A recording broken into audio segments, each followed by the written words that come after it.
আজকে আমি করছি ঝাল সুজি। আমি তার জন্য এখানে গাজর কেটে নিয়েছি।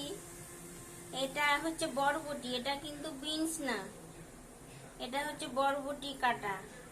হ্যাঁ, আমি আর এখানে কেটে রেখেছি আলু আর পেঁয়াজ। আমি সব সবজিগুলো এক সাইজের কেটেছি, একরকম। এখানে আলুও যেরকম ছোট, পেঁয়াজও সেরকম, গাজরও, যাতে ভাজাটা একরকম ভাবেই হয়। সব সবজিগুলো একভাবে কেটে নিয়েছি। এবার আমি সুজিটা ভেজে দেখাচ্ছি। এবার কড়াইতে সুজিটা ভেজে নিচ্ছি, একটু সামান্য লালচে লালচে করে ভেজে নেব।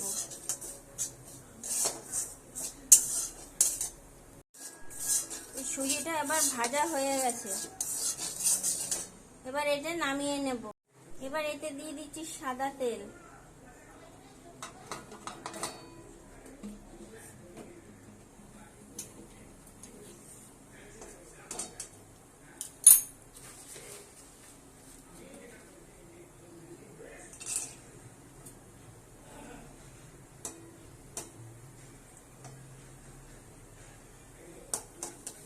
এবার এতে দিয়ে দিলাম চীনাবাদাম।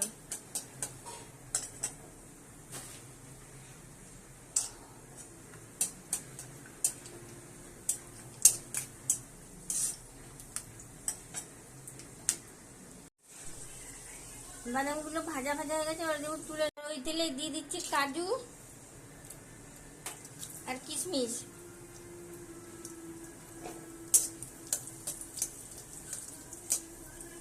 এটা এবার তুলে নেবো, ভাজা ভাজা হয়ে গেছে, এটা তাড়াতাড়ি হয়ে যায়। এবার ওই তেলে দিয়ে দেবো গাজর কুচানো, আলু কুচানো,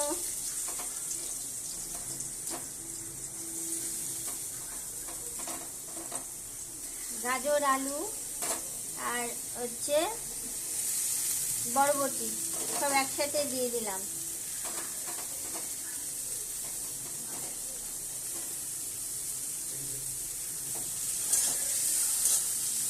এবার এটা একটু ভাজা ভাজা করে নেব।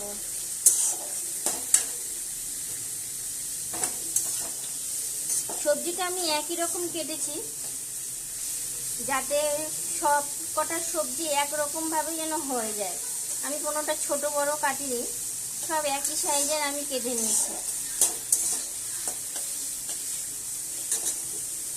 সবজিগুলো ভাজা ভাজা হয়ে গেছে পর এবার এতে দিয়ে দিলাম পেঁয়াজ কুচনো আর লঙ্কা কুচনো। পেঁয়াজটা যে নিরামিষ খাবে সে পেঁয়াজ ছাড়া খাবে, এটা পেঁয়াজ ছাড়াও খাওয়া যায় নিরামিষ।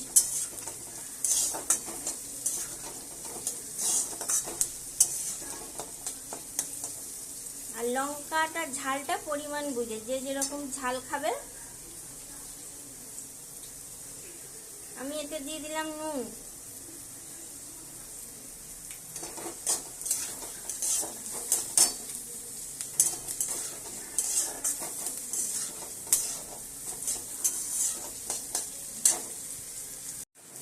এবার এটা ভাজা ভাজা হয়ে গেছে পর পেঁয়াজ লঙ্কাটা, এবার আমি সুজিটা দিয়ে দিচ্ছি।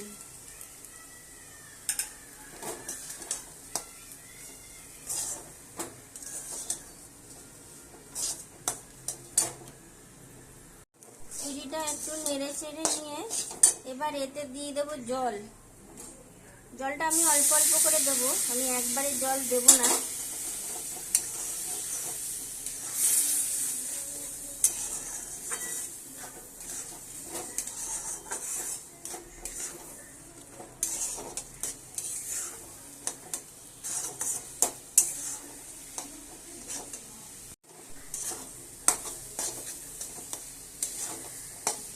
এবার এতে দিয়ে দেবো কাজু, এই যে বাদাম ভেজে রেখেছিলাম, কাজু কিশমিশ সব দিয়ে দিলাম।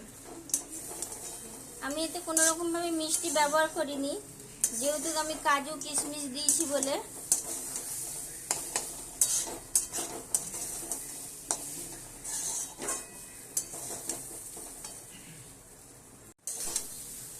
এই যে ভালো করে নেড়ে ছেড়ে একদম শুকনো শুকনো ঝাল ঝাল মিষ্টি মিষ্টি হয়ে গেল ঝাল সুজি। আমি কোনো রকম এতে চিনি ব্যবহার করিনি, কারণ এতে আমার কাজু কিশমিশ দেওয়া আছে বলে ওটাই আমার মিষ্টি হয়ে যাবে। আর আমার বাড়ি হচ্ছে সব সুগারের লোক, যার জন্য আর মিষ্টিটা আর আমি দিইনি। এই যে দেখো ঝুরঝুরে এই যে সুজি। এইবার গরম গরম নামিয়ে নেব। এই যে একদম এটা দেখো ঝরঝরে, একটু কোনোটা গায়ে লাগেনি, একদম শুকনো ঝরঝরে ঝাল সুজি হয়ে গেল।